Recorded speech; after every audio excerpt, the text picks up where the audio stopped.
하나님의 은혜와 사랑과 평강이 오늘 하루도 충만하기를 주의 이름으로 축복합니다. 신명기 15장은 네 번째 십계명 중에 네 번째 계명에 대한 가르침입니다. 네 번째 계명은 안식일을 지키라이죠. 안식일은 무엇을 기념하는 날입니까? 신명기에서 안식일은 애굽에서의 해방과 구원을 기념하는 날입니다. 신명기 5장 15절 말씀입니다. 너는 기억하라. 내가 애굽 땅에서 종이 되었더니 내 하나님 여호와가 강한 손과 편 팔로 거기서 너를 인도하여 내었나니 그러므로 내 하나님 여호와가 내게 명령하여 안식일을 지키라 하느니라. 이스라엘 백성들에게 안식일은 하나님으로 인해 자유케 된 날입니다. 애굽의 학대로부터 노예의 신분으로부터 자유케 된 날이죠.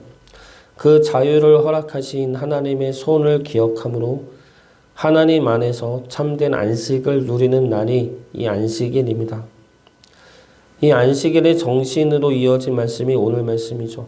오늘 말씀에는 7년째 되는 해에 빚진 자, 가난한 자, 종된 자를 면제하라는 말씀입니다. 그리고 소와 양의 처음 난 수컷은 하나님 앞에 드리라는 말씀으로 끝이 납니다. 이것은 안식일의 정신입니다. 우리가 안식일을 지키면서 기억해야 할 마음이죠. 그리고 이 마음으로 오늘 말씀도 행할 것을 명하고 계시는 겁니다. 오늘 말씀 안에 나타난 안식일의 정신은 구체적으로 무엇입니까? 먼저 첫 번째로 나는 구원받은 자다라는 사실입니다. 다시 말하면 나는 자유한 자다. 나는 하나님으로부터 면제받은 자다라는 사실입니다. 그러므로 너희도 빚진 자를, 가난한 자를, 종된 자를 자유케 하라는 것입니다. 그들을 빚으로부터, 가난으로부터, 종으로부터 해방시키고 자유케 하라는 말씀이죠. 구원은 해방이고 자유입니다. 우리를 잡아먹는 죄로부터, 죽음으로부터의 해방이고 자유이죠. 우리가 죽음과 죄로부터 자유하다는 것은 죽음과 죄로 끌고 가는 온갖 감정들로부터도 자유하게 할 수 있다는 겁니다. 죽음과 죄가 끝인데 그것마저도 자유할 수 있다면 그 밑에 있는 것들은 더 자유할 수 있다는 것이죠. 예를 들어 우리의 염려와 근심으로부터도 우리는 자유할 수가 있습니다. 염려하고 근심하는 이유를 계속 찾아가다 보면은 결국 죽을까봐 염려하고 근심하는 것인데 그 죽음으로부터 우린 자유한 자라는 것이죠. 그래서 죽음보다 약한 염려와 근심에서 충분히 자유할 수 있다는 겁니다. 말씀은 이러하지만 실제 우리 삶에서는 자유하지 못해서 힘들 때가 많이 있습니다. 염려와 근심에서 자유롭지 못하고 사람들로부터 자유롭지 못하고 우리의 악한 감정과 분노와 미움, 시기 이러한 마음들에서 자유롭지 못할 때가 너무나 많이 있습니다. 새롭게 하소서라는 신앙 간증 프로그램이 있습니다. 거기서 연예인 남보라 씨가 이러한 간증을 하는 걸 본 적이 있습니다. 이분이 에스겔에서 이런 말씀을 보았다고 합니다. 그 말씀이 에스겔 17장 22절과 23절 말씀입니다. 주 여호와께서 이같이 말씀하시되 내가 백향목 꼭대기에서 높은 가지를 꺾어다가 심으리라. 내가 그 높은 새 가시 끝에서 연한 가지를 꺾어놓고 우뚝 솟은 산에 심되 이스라엘 높은 산에 심으리니 그 가지가 무성하고 열매를 맺어서 아름다운 백향목이 될 것이요 각종 새가 그 아래에 깃들이며 그 가지 그늘에 살리라. 연예인 남보라 씨가 이 말씀을 보고 하나님이 나뭇가지를 높은 가지를 꺾기도 하고 가지를 높은 곳에 심기도 한다는 것을 깨달았다고 합니다. 그러면서 하는 말이 연예인들이 빛을 보기 위해 높은 곳에 올라가기 위해 심한 스트레스와 압박이 있는데 이 말씀을 보고 하나님이 높이기도 하시고 낮아지게 하시기도 하는구나. 우리는 하나님 앞에서 교만하지 않고 낮아져야 하는구나 라는 걸 깨닫고 그 스트레스와 압박으로부터 자유해졌다고 합니다. 요한복음 8장 31절과 32절 말씀입니다.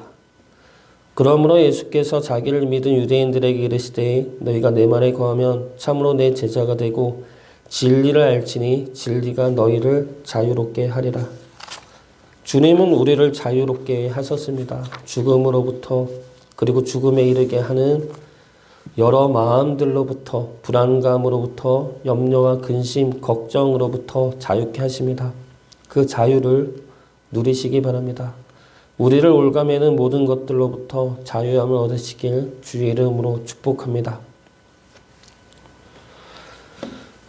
두 번째로 안식일에 나타난 정신은 나는 은혜 받은 자다라는 사실입니다. 은혜는 거저 주어진 선물이죠. 내 수고나 열심히 했다는 보상이 아니라 받을 자격도 없는 나에게 주어진 감사의 선물입니다. 그 은혜가 우리에게 임하였으니 그 은혜를 너도 나누라는 말씀이 오늘 말씀입니다.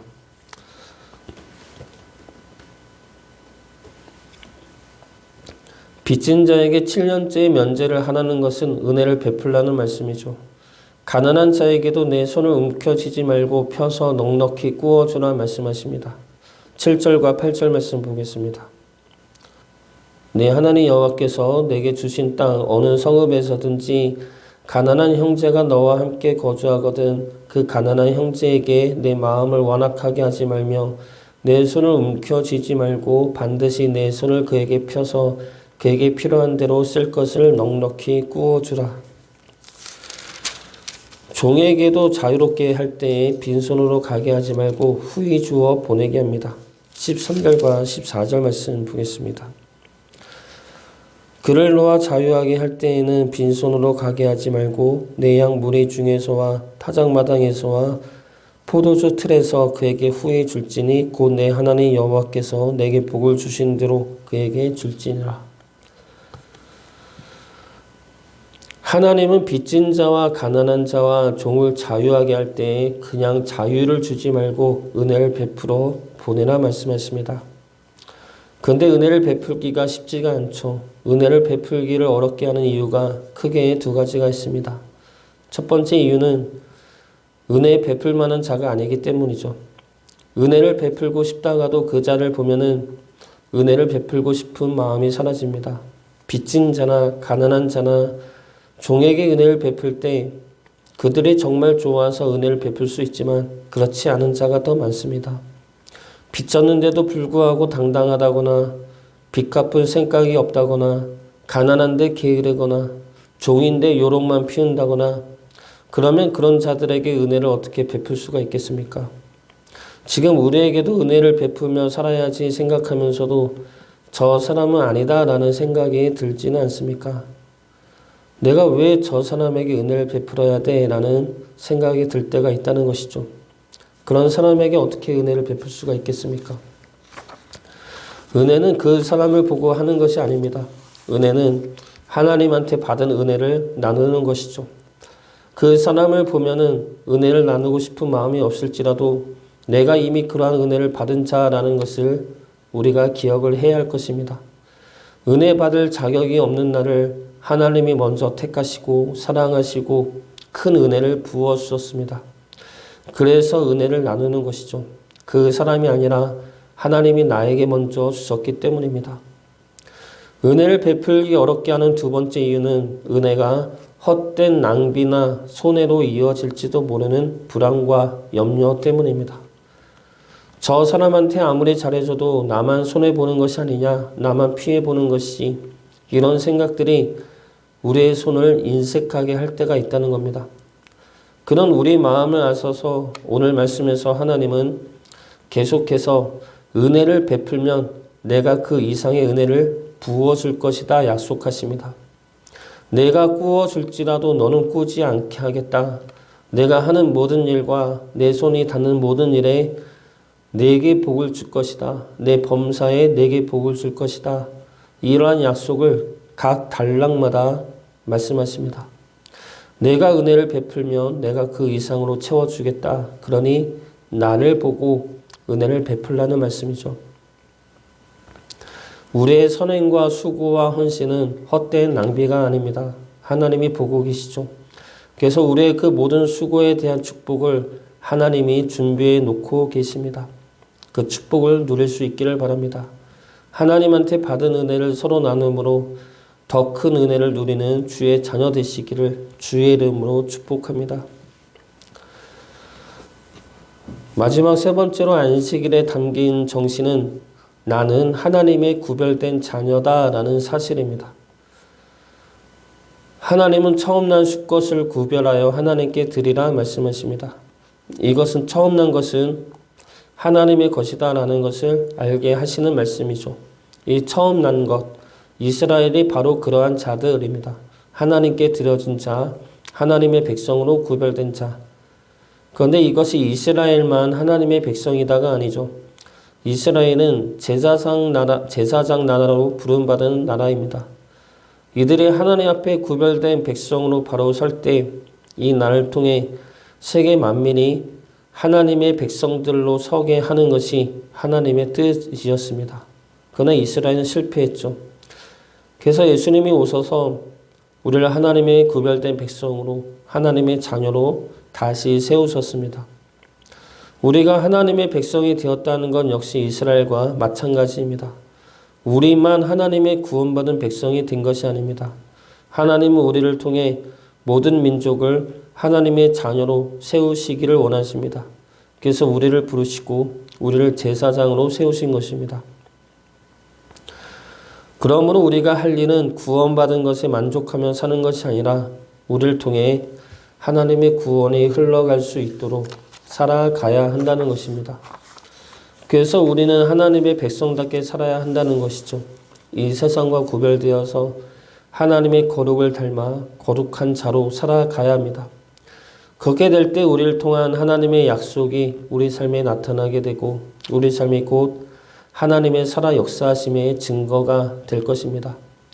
우리의 삶을 통해 우리의 믿음을 통해 하나님의 구원의 뜻이 그리고 구원의 역사가 우리 주변에 일어날 수 있기를 주의 이름으로 축복합니다.